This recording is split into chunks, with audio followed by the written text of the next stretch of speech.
Ian, you're putting me in a very difficult position here because I don't want to mouth off or attack a 13-year-old girl, but I know that everything she's saying is coming directly from you because I know how you work.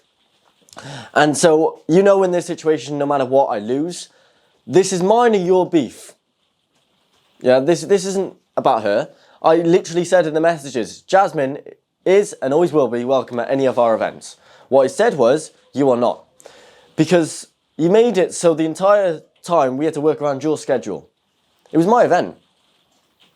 Not just my event, Students Against Tyranny. Everyone who came down to support us. Yeah? If we had it your way, we'd be hours late. None of the speeches would have happened. I would have definitely not got any sleep that night. I was running on about 2 to 3 hours.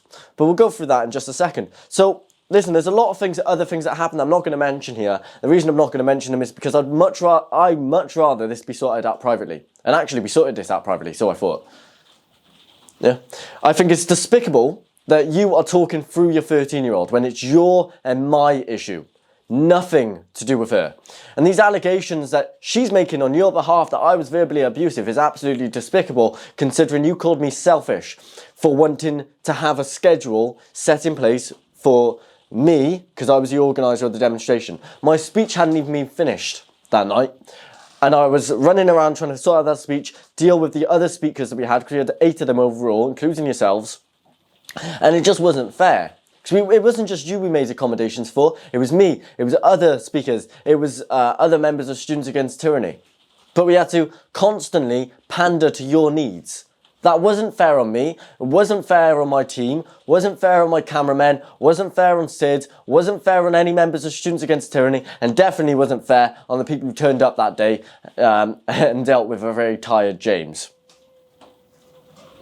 So listen, I've tried to film this video a few times and it's difficult because I don't want to attack a 13-year-old, and I'm not attacking a 13-year-old. This isn't me talking to Jasmine, this is me addressing you, Ian, because you don't want to take this private. And we've tried to sort it out privately, and we're going to go through that in a second. I didn't message you because I thought if I messaged you, you're just going to release it and say, well, look, James has messaged me, and it's just going to come off bad. So I got one of our team members to message you. Right, and we'll go through that in a second. So first of all, in terms of accommodation, she spent the majority of that video was talking about the accommodation, right? Now, we provided you accommodation. It was my mate's mum's house, and yeah, you were meant to be staying there. By the way, you on about your king-size bed didn't fit there. We provided you with air mattresses, and you could have moved some stuff around, and yeah, you would have had room. You had the entire house. Now, my friend's mum, right, was working that night. She was doing an all-nighter at work, and so we provided you with her accommodation, and you had the only key, right? And that's important, and I'll come back to that in a second. Now, I mean, you say you left at 3 and it took 5 hours. What you conveniently left out is you didn't turn up until midnight, right? And you didn't leave at 3, by the way. You left at 6. Do you know how? Because we called you around 6, 7-ish, and you were like, oh, we're just about to leave. So when we find out that you were in the hotel, Ian didn't tell us, Jasmine did, his 13-year-old daughter, while he was out having a smoke. So while Jasmine told us that, oh, we've moved into a different hotel, she was in tears. She was upset at that. And we said, oh no, this hotel's being used for homeless people. But you've still decided to stay there anyway. That's not my fault. That is your fault. That's your poor planning. So take some accountability here, Ian. When we provided convenient and applicable accommodation for you, and you decided to do something else, which rendered you, and as a ricochet, us, no sleep.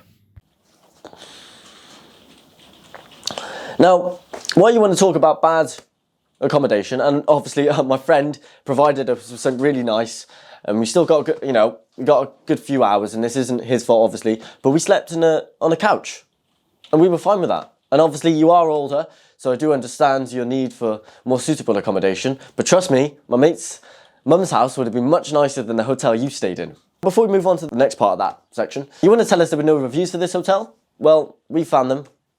All 300 reviews. They give it 1.7 stars. With pictures, by the way, we checked from that month. There were pictures of what the hotel looked like. We still decided to stay there. Let's talk about the key incident. So I just mentioned it was my mate's mum's house, and she was working that night, right? And so we basically said to you, you've got the only key. So there's two options here. You can either go back at 7 in the morning and drop the key off so she can get in after a long shift at work. And you were like, no, I'm not getting up at 7 in the morning. That's what you said, Ian, if you remember.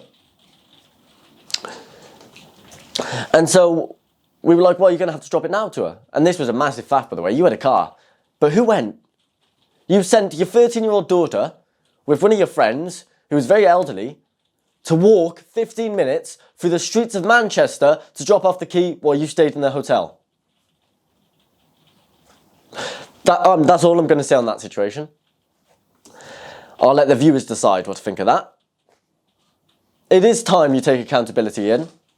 That hotel incident wasn't my fault. That was yours. We provided you with accommodation. So after getting my 2 to 3 hours of sleep before a massive demo that I organised in Manchester, where I have to face off with hundreds of Antifa and apparently this time thousands of pro-Palestinians, it then arrived, the morning then arrived. So we called you at 8 and you basically told us, oh, we didn't have any good shower options. You talked about it in that video. We didn't have, the showers aren't that good. So we were like, right, okay, would you like to, you can have a shower with our friends, that's fine. And so we called you about 15, 20 minutes later and you basically said, oh, we'll be there in about half an hour. By the way, it's a 5-minute drive. You arrived an hour and a bit later. Okay? So then you arrive, you have your showers, then you start cooking. Well, then you ask if you can start cooking. We're like, no, you can't. We've got to go, right? We have a demo to get to. We have tons of equipment. We had a generator to pick up, 2 massive speakers, right? We have tons of stuff we needed to get ready. We didn't have time. So you're like, all right, we're going to go for breakfast. Okay? Now, that's the last I hear of you all day. I messaged you then really nicely at 2 p.m. Let me get up the message actually. I'm not going to show all the messages because again I want Ian to make his own video saying what he wants to say rather than his 13-year-old daughter to say it for him, right? Because he deleted his messages conveniently so he doesn't have them anymore. I have every single one of them screenshotted. Yeah.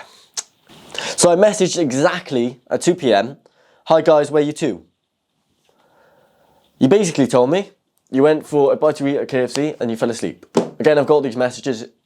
If I am thinking about releasing them, but again, I don't want to come across like I'm attacking a 13-year-old here. So I'm speaking to Ian. I was up in an hour about making this video, and then I watched your video, and I thought, you know what, the amount of allegations in that, I can't let it slide.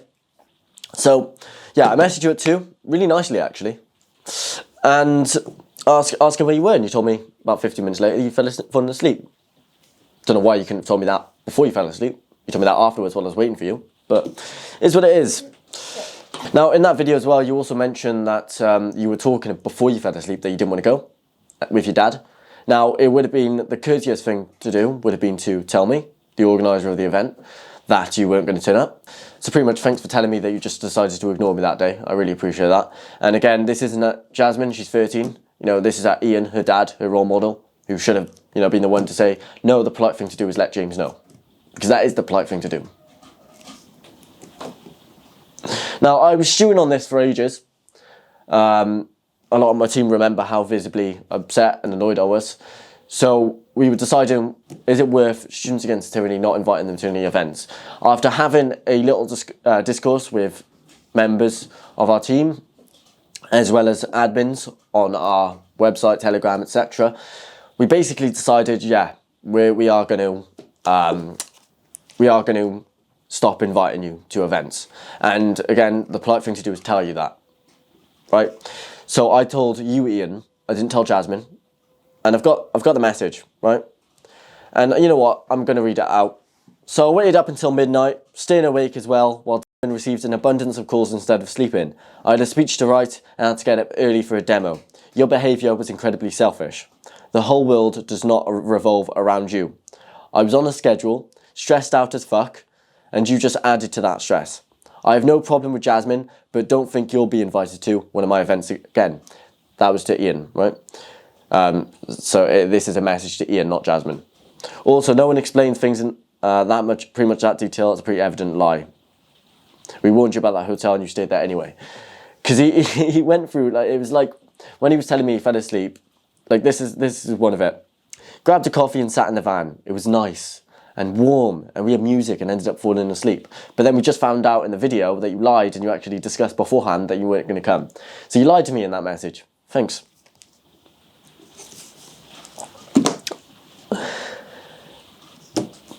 I don't think people realise, like, we get all these, people call us grifters all the time, and it's the same with stress as well. When people call us grifters, they don't think they realise how much money goes into events. It's a lot. Like, I'm in a lot of debt for, Students Against Tyranny. My friend is in hundreds of thousands of pounds in debt for what he does in terms of activism. It's a lot of money, and it comes with stress as well. I don't think people realise how stressful it is to organise an event. And the thing is, with Students Against Tyranny, we have a team around us, but the majority of it falls back on me, because I'm known as the organiser. So if anything fucks up, or if anything bad happens, it looks bad on me. No one else. Right, and we've done that very deliberately, because my team, or the Students Against Tyranny team, shouldn't have to deal with the repercussions of organising a bad event. Do you get what I mean? So the thing is, as well, I just mentioned, we had to walk around Ian's schedule the entire day, or the entire night.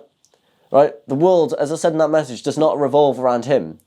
We love having Jasmine speak at our events, and she doesn't want to anymore, and we'll speak about that in a minute.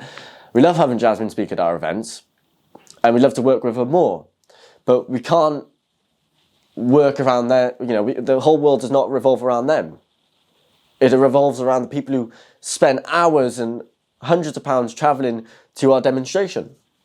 They're the ones we have responsibility to. So, yeah, as I've said, Jasmine was told she was welcome at any of our events, and she continues to be welcome, but Ian's not. Now, we have messaged Ian since. Well, one of the team has.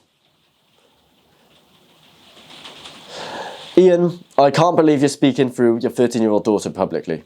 Jasmine is welcome at any Students Against Tyranny event. You are not. He stated that in the message he sent. Saying James is verbally abusive is a bit rich of you. He got visibly angry after you called him selfish. Now, I may have called him selfish, but I said his behaviour was selfish. I never said he was selfish. Kind of playing at semantics a little bit there, technicality. Sort the dispute in private with him. Don't put any of this on Jasmine. There is no ill thought towards her. And there never has been. And I'll never, the fact that Jasmine read the message instead of Ian was not my fault. I messaged Ian, not Jasmine. I have nothing else to say, really. I think it's a sad situation. I feel it's despicable. I think speaking for your 13-year-old daughter because you know I can't respond is absolutely despicable. If you have an issue with me, say it to me like a man. That's not a threat at all. What I'm saying is, if you have an issue with me, put out a video about me. Say something publicly about me. I don't care. Message me in private. It's fine. Don't get your 13-year-old girl to do it for you. That is so despicable. Absolutely abhorrent. The issue here is between me and you, Ian. It's nothing to do with Jasmine. Nothing. Absolutely nothing. Now, people who've watched that video have already said, it's funny, she spent the entire time complaining, saying that accommodations were made, but they decided to stay in a hotel, which is the reason that everything fucked up that day. That was all the mistakes made by your dad. That isn't my fault. How can you say that is my fault? You can't, but you did. So that's all I'm going to say. Ian, you're not welcome at any of our events. And again, we've messaged you now. Message me back, or message my team member back privately, and let's sort this out, because why are you airing out dirty laundry publicly? I even said in the statement that I will not comment further on the situation. I tried to keep it as private as possible, but obviously some lefties had latched onto the fact that Ben Walker and Jasmine never turned up to the event, so I had to say something. But anyway, listen, I'm done with this. Right, we're going to get this edited. See you guys in a bit. Nice one.